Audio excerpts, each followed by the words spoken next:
yo mapipo bari 44 wanyu kabisa ni Kigali nahageze cyo koze ntabwo nabuze byose muhe n'umubyeyi hano mfana witwa Ishimwe G Brown akandeye nimba hano kabisa bro meze bite aho hanyuma yasito ko interview gato sa uko wana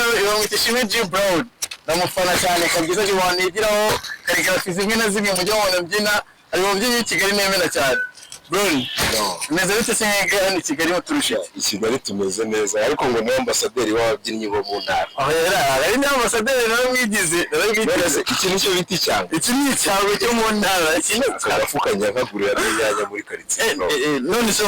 zira karigraphy nyamubonana nyine zirenze kuriya nyine uzikura he nindero rumodo wawe n'iki urumva njyewe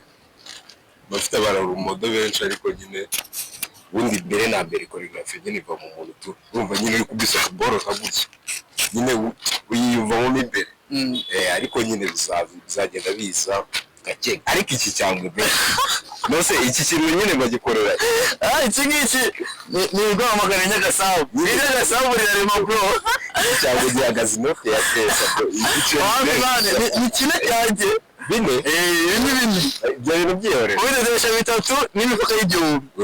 hano gatugura mo style kabisa gusa nyine muzadusure mu cyaro natwe tubereke ibintu tubasha kabisa tuzaza kurebe nizere kuri boname korabo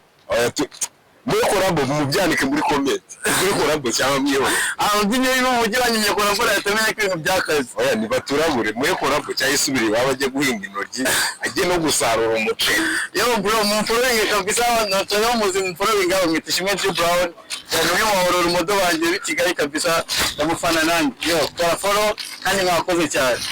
bisawa